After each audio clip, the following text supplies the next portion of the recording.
and welcome to Fulbright Alumni Association Malaysia's FAAM first ever podcast episode. You're with me, Zell, a Fulbright TEA alumni, as well as one of the committee members for FAAM for the 2024 and 2025 term. For this episode, we have Dr. Moniza Waheed, our president for the 2024 and 2025 term. Now, let's listen to the conversation.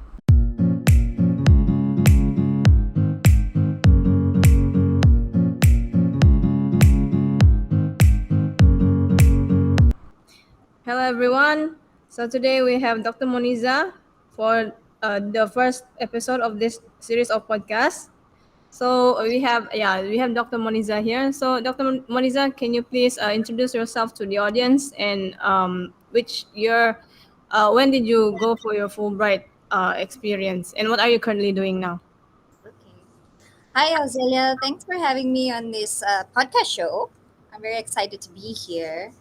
So, I went on the Fulbright program in 2018 under the Fulbright Visiting Scholar Program to the University of Houston.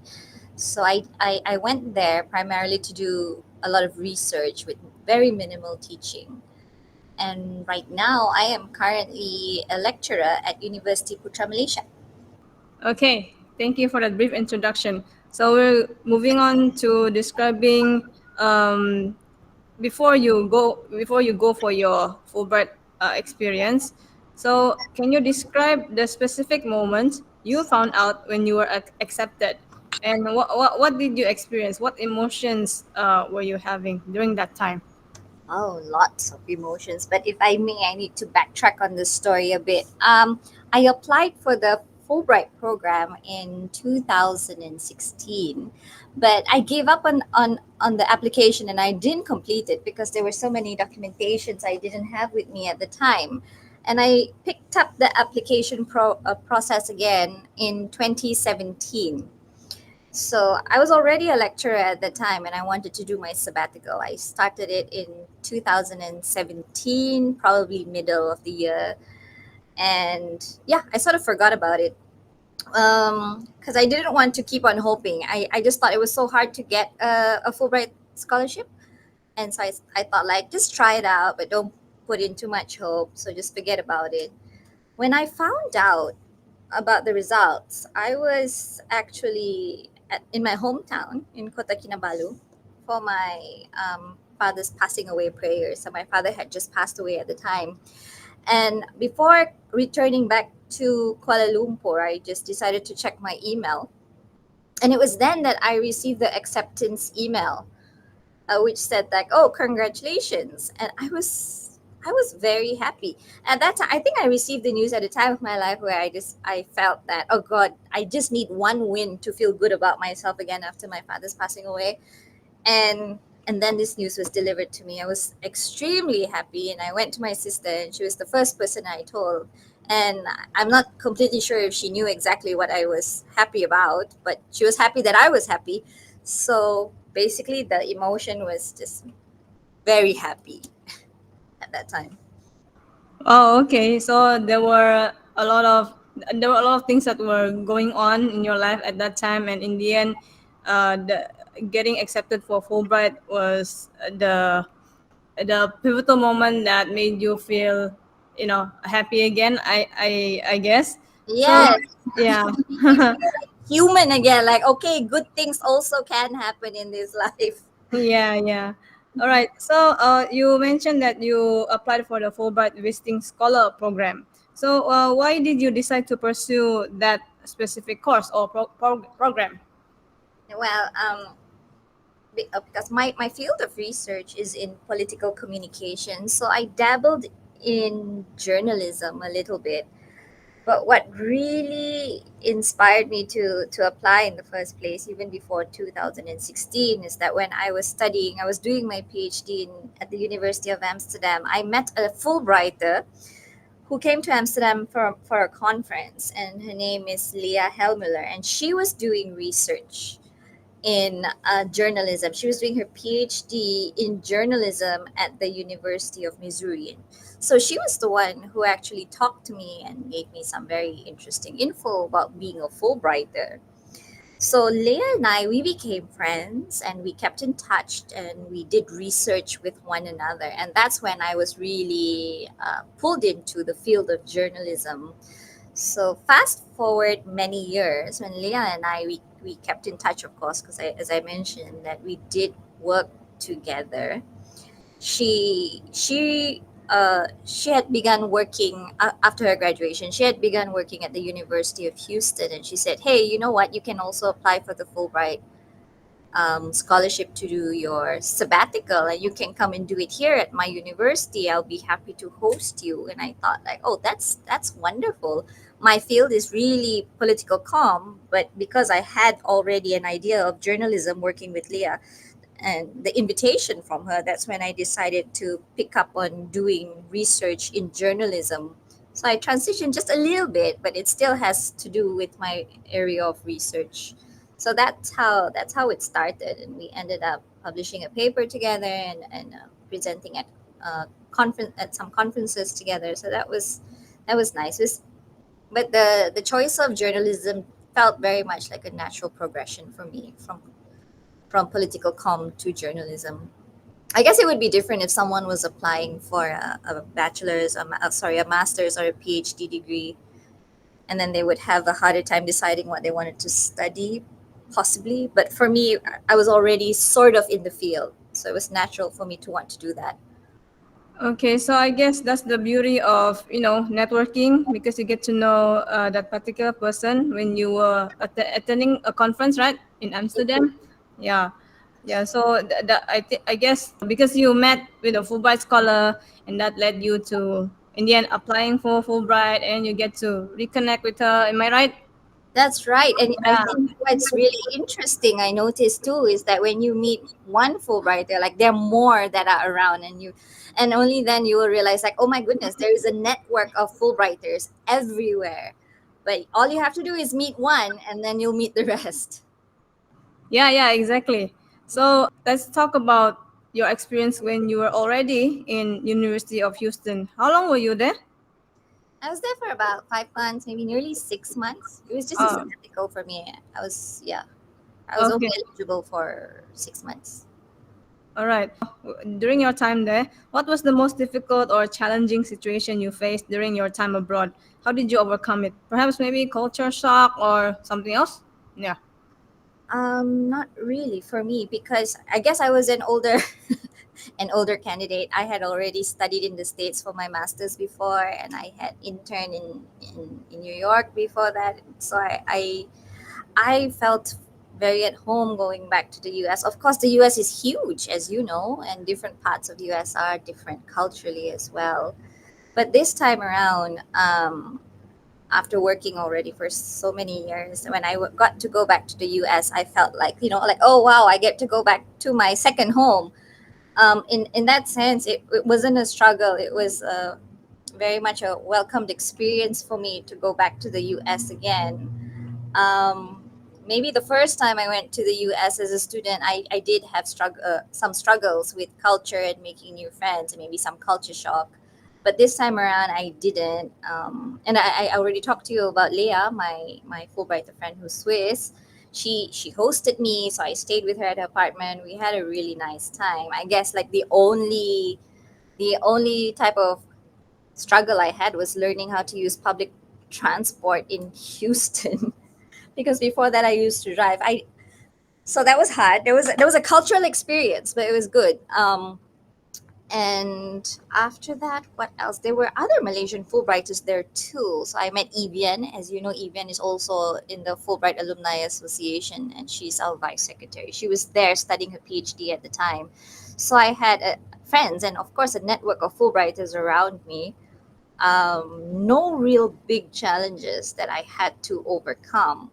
Now, one thing, maybe I'm going a bit off track here, is that on the Fulbright program, there are other smaller grants that we can apply for, and one of which was the OLF, or known as the Outreach Lecturing Fund.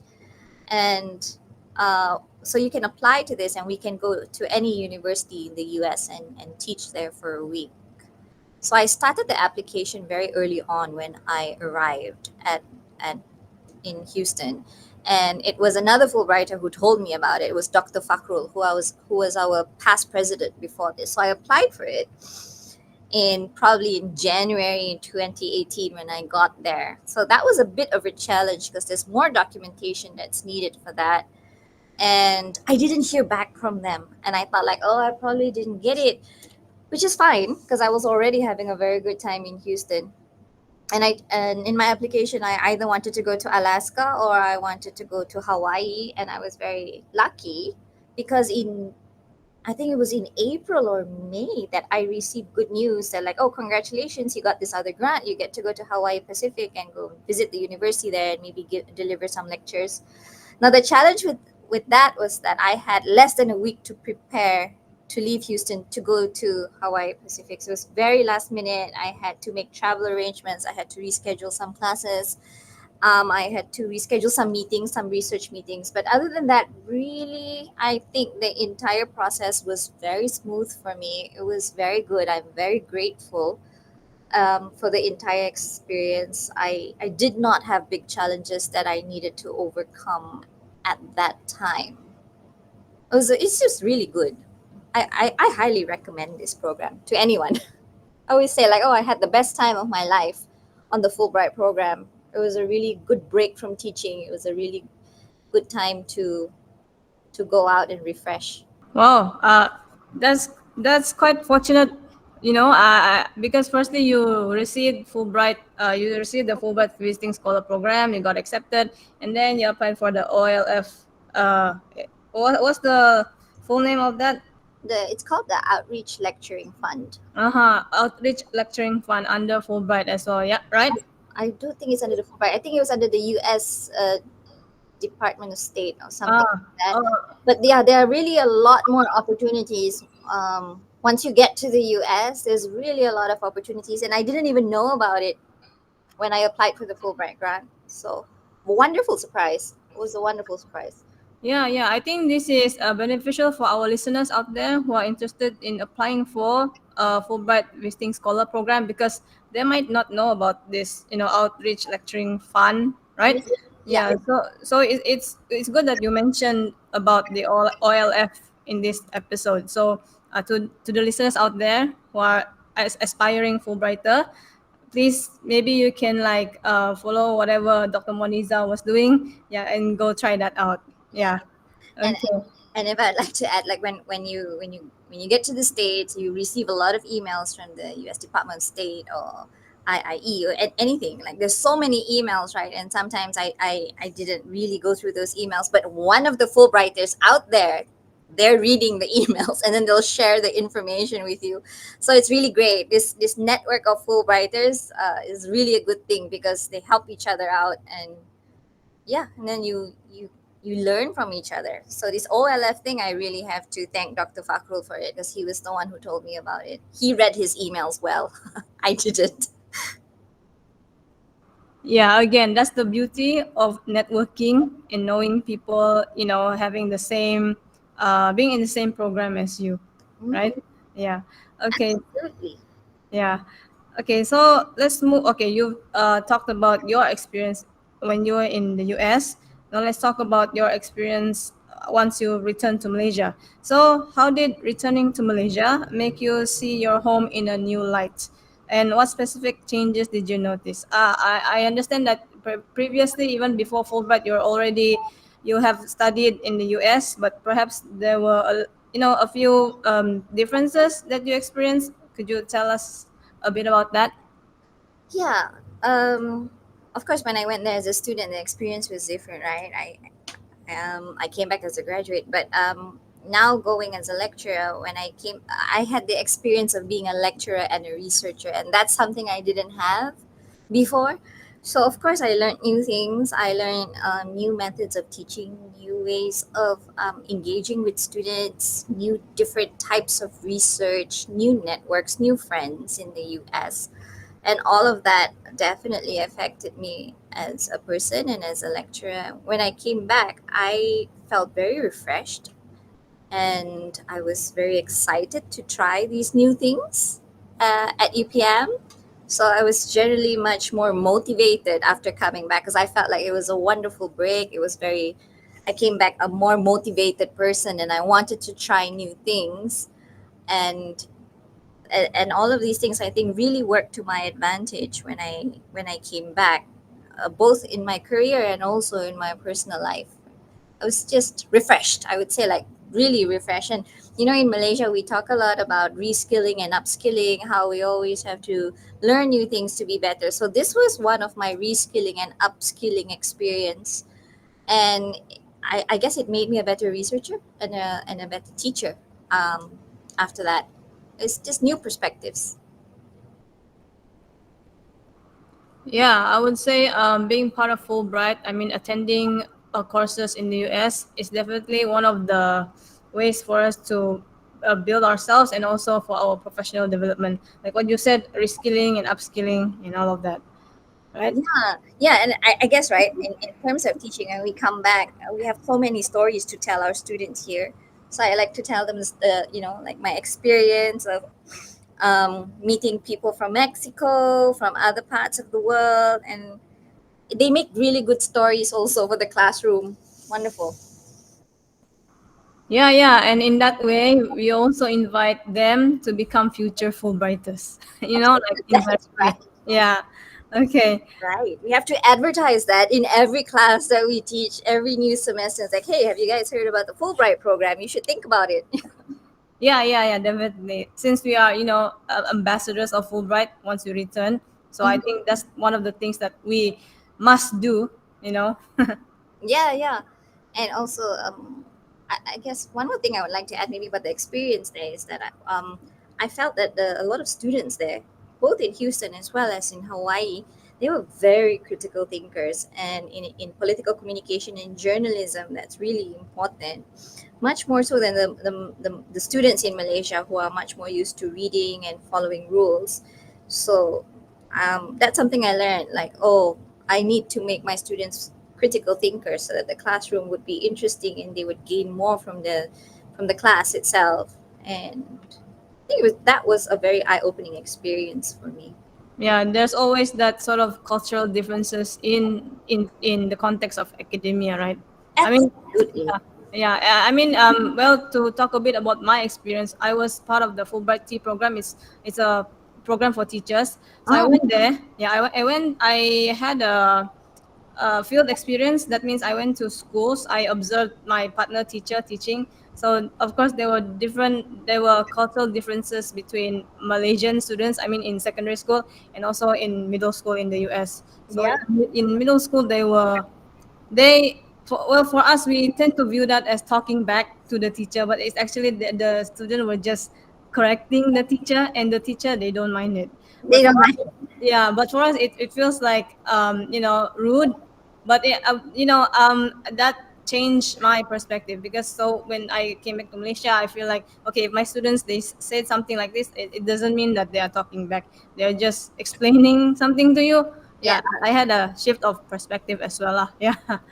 Did you have the experience in middle school that the students were very they like to volunteer to speak up in class? Yeah. They start young, don't they? Yeah, yeah. The class that I observed were seventh graders, so that's equivalent to Form 1, 13 years Wow. old. Yeah. That's something very interesting. They start this Uh-huh. public speaking thing very young there, and even as a teacher going there, I feel like, wow, I really need to double down on the preparation because the students will ask questions and then they have opinions. So it's very very challenging. And I guess they start very young. Now that you mentioned in middle school, they do this. Yes, yes. Mm. All right.